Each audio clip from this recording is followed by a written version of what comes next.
आप समाज सेवी हैं और सैदनपुर से बिलोंग करते हैं। सुनने में जहाँ तक कि आया है कि आप जो हैं फॉरेन कंट्री में भी रहते हैं और किसानों की यह स्थिति देख कर के आप अपने गांव की ओर लौटे हैं। क्या आपको लगता है कि मतलब ऐसे धरना देने से सरकार मान जाएगी? जैसे आप पहले बात किए कुछ लोगों से, तो हम लोग तो कानूनी प्रोसेस से भी गए, लेकिन उसमें बहुत लंबा प्रोसीजर लग रहा है और हमारे कुछ किसान भाई भूमिहीन हो जाएंगे, वो भी सुने होंगे। अब ये बताइए ये लोग कहाँ जाएगा? इनका पूर्वज 200-400 साल से यहीं पे रह रहा है, तो ये लोग तो भूमिहीन हो जाएगा। तो सरकार को सोचना चाहिए था कि पुनर्वास योजना करे, जिसका पूरा का पूरा ज़मीन चला गया है। तो हम लोग तो अपना कोर्ट का जो प्रोसेस है वो बहुत एक्सपेंसिव है, सबके पहुंच से बाहर है, लेकिन तो इसीलिए हम लोग अपना बैठे हुए हैं कि भाई आओ देख लो हम लोग का क्या स्थिति है। सरकार के पास पहुँचे कि हम लोग का जो स्थिति है, बहुत सारा किसान भूमिहीन हो जाएगा और भुखमरी का शिकार हो जाएगा। डॉक्टर गोपाल शंकर जी, एक चीज़ और समस्याएं आती है कि लोगों के पास, किसान के पास, खास करके जो भारतीय किसान है उसके पास दो समस्याएं आती है। एक तो उसके पास पहुंच नहीं होती है और दूसरा चीज़ आर्थिक स्थिति उनका सही नहीं होता है जो केस मुकदमा और लड़ाई लड़ सके। उसमें आपका सहयोग कैसे रहेगा? हमको पूरा सहयोग है। जैसे इन लोग के लिए न्यायिक जो भी प्रक्रिया है इन लोगों को गाइड कर रहे हैं, और मनीष बोला तो मनीष के साथ कदम पर कदम चला के साथ में न्यायिक जो प्रोसेस है उसको हम लोग फॉलो कर रहे हैं। मजदूर भी हैं, उनका जीविकोपार्जन किसान से ही चलता है। ज़मीन पे खेती होगी तो ही उनका घर का चूल्हा जल सकेगा। तो वह मजदूर तो चंदा देने में भी सक्षम नहीं है। ये तो बहुत मार्केबल क्वेश्चन है एक्चुअली, कि सोचिए कि किसान तो गया ही, मजदूर भी साथ में चला गया, तो मजदूर के लिए तो भाई सरवाइव करना मुश्किल हो जाएगा। वो खाएगा कहाँ से? पहले जब यहाँ काम ही नहीं रहेगा तो फिर वही करना पड़ेगा, दिल्ली और बम्बे जाएगा। सर, दिल्ली गुजरात जाना तो बहुत आसान है, लेकिन वहाँ भी एजुकेशन का बहुत बड़ा होड़ चला हुआ है। जो एजुकेटेड रहेगा उसको ही कंपनी में काम मिलेगी और वही काम कर सकता है। तो लगता है कि इनके घर का चूल्हा जल सकेगा? ना, हमको तो नहीं लगता ये लोग सरवाइव कर पाएगा। ये लोग भुखमरी का शिकार हो जाएगा और देखिए कितना न्यूज आएगा बाद में, ये लोग सुसाइड और आत्महत्या करेगा। इसका जिम्मेवार कौन होगा? इसका जिम्मेवार सरकार है, सरकार सुन नहीं रहा है। भारत अरविंद कुमार सिंह, अध्यक्ष क्रांतिकारी किसान यूनियन पटना जिला। सर, आप जो हैं अध्यक्ष हैं और साथ में किसान भी हैं, तो किसानों की यह जर्जर अवस्था में जिम्मेवार कौन? दिलसाद था कि फूल खिलेंगे बहार में, दिलसाद था कि फूल खिलेंगे बहार में, मारा गया गरीब इसी इंतजार। अरे चोरवा के अर्जल सब कोई खाए, चोरवा बेचारा मारा जाए। अध्यक्ष जी, यहाँ सब लोग बैठे हुए हैं, क्या बोले और क्या नहीं बोले, किससे बोले, दिमाग काम नहीं करता है। जिन निकम्मों को चुन कर यहां से भेजते हैं, देखिए कितना बड़ा इस डेमोक्रेसी का कंट्राडिक्शन है। जिसको अपने कंधे पे बिठा के सदन के गलियारे तक भेजते हैं, उनसे हमारी लड़ाई है। जिनको वोट देकर जिताते हैं, आज उनके मुंह पे ताला लगा हुआ है, बोलने को तैयार नहीं है। अपनी मांगों को रखकर, बातों को लेकर वह नहीं जान रहा है, वह जान रहा है कि नहीं। उसके पेट में दर्द होता है तो उछलकर पल्ला बदल लेता है और हमारे चीजों को लूट लिया जा रहा है। पूछिए लूटना कैसे होता है? मुझे मजबूरी में कहना पड़ रहा है, इससे बहुत बेहतर मुगलिया सल्तनत या विदेशी हुकूमत थी। जब हम अपने ही लोगों द्वारा हलाल किए जा रहे हैं तो बेटा रहल चाहे मर गल बात बराबर है।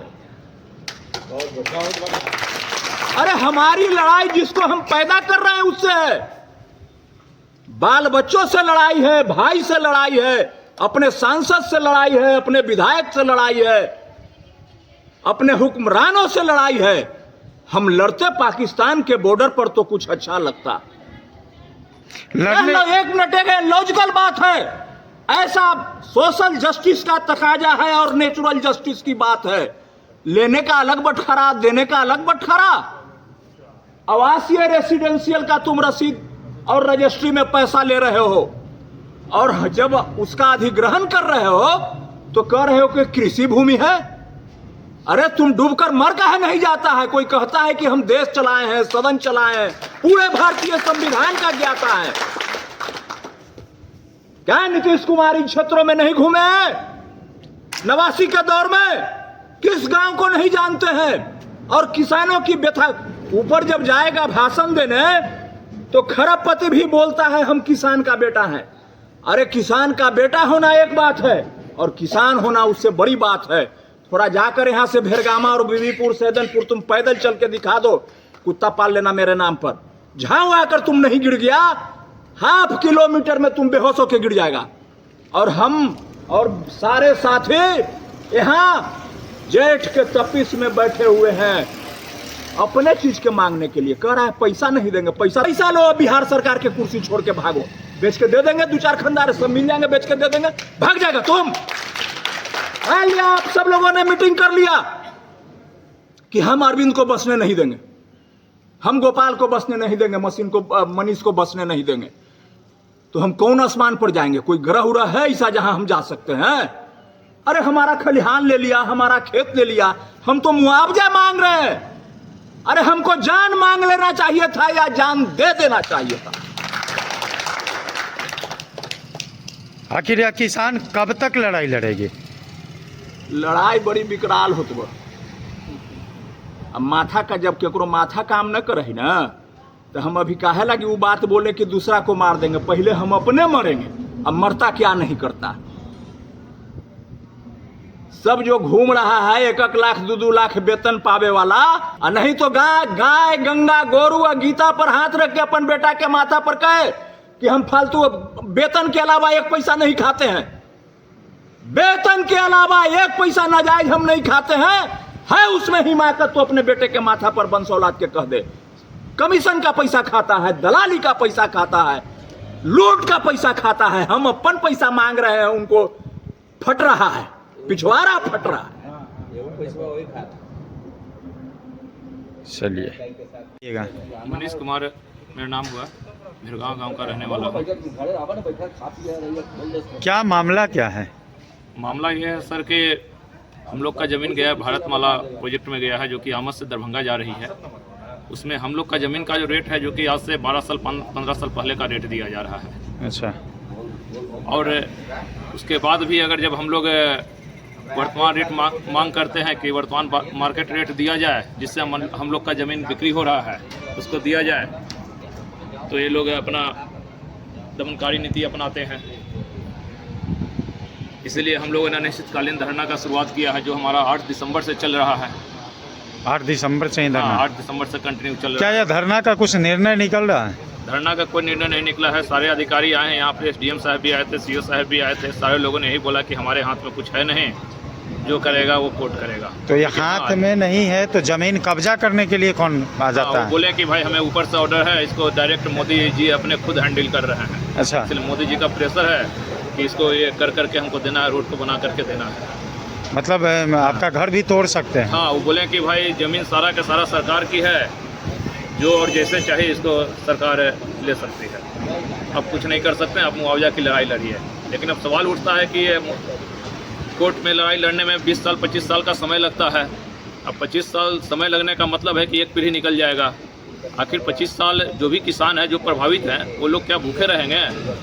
और सबसे बड़ी समस्या है कि किसान के साथ साथ मजदूर भी प्रभावित हो जाएंगे, क्योंकि यहाँ पर जो भी लोग हैं मजदूर पे ही किसान आश्रित है, किसान पे मजदूर आश्रित है। हमारे चैनल के माध्यम से सरकार तक क्या मैसेज आप पहुँचाना चाहेंगे? सरकार को कहना चाहते हैं कि जो भी हम लोग का वर्तमान बाजार मूल्य है, इस पर हम लोग का मुआवजा दिया जाए, तभी हम लोग अपना ये अनशन, अपना अनिश्चितकालीन धरना है उसको छोड़ेंगे। और नहीं तो हम लोग अंतिम दम तक, शहादत देने तक उचित मुआवजा की लड़ाई लड़ते रहेंगे। धन्यवाद।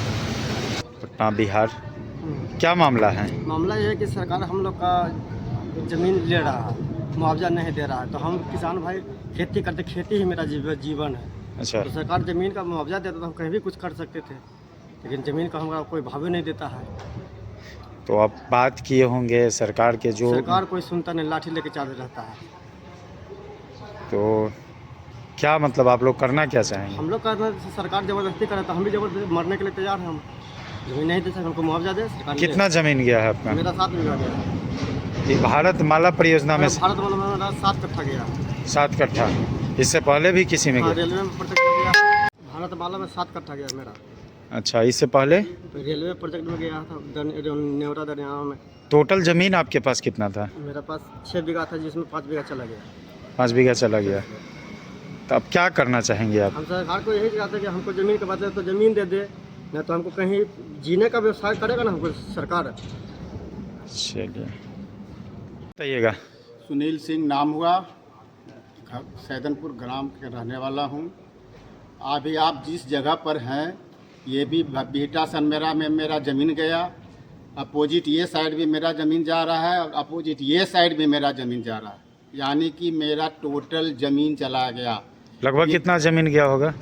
हमारे पूरे कोतिया समाज में मिला के 11 बीघा ज़मीन गया है।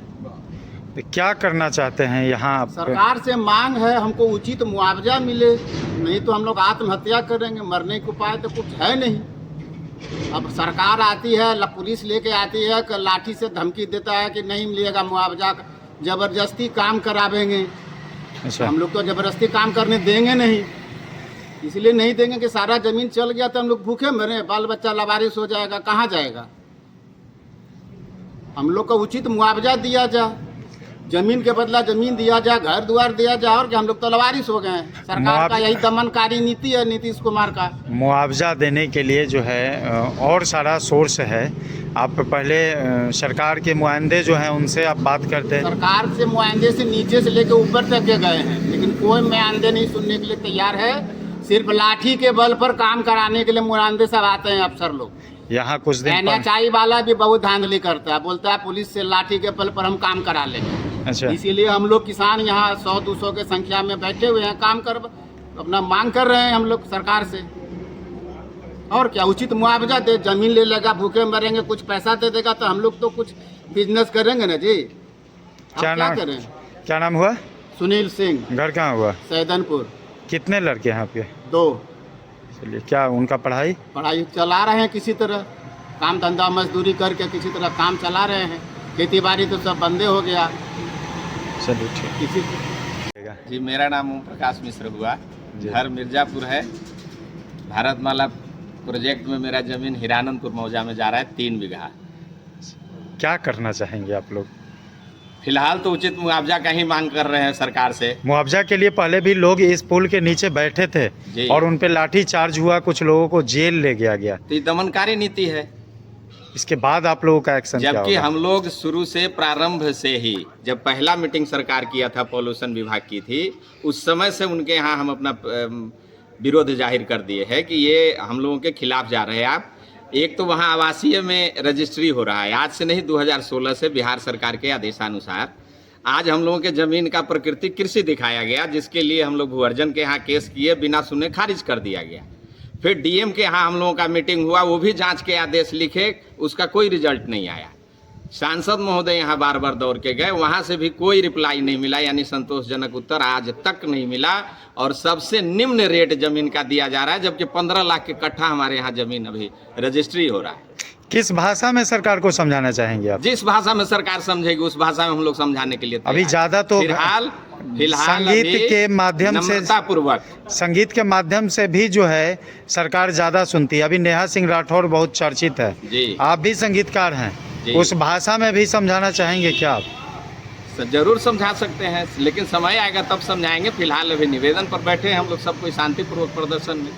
अभी शांतिपूर्वक अभी प्रदर्शन। शांतिपूर्वक प्रदर्शन है। लगता है कि इससे निर्णय कुछ निकलेगा? निकलना चाहिए। अभी फिलहाल हम लोग एक सामूहिक एप्लीकेशन दे के आए हैं भूअर्जन के यहाँ समस्त किसान की ओर से, और वहाँ पर उन्होंने फिर से जांच का आदेश लिखा है।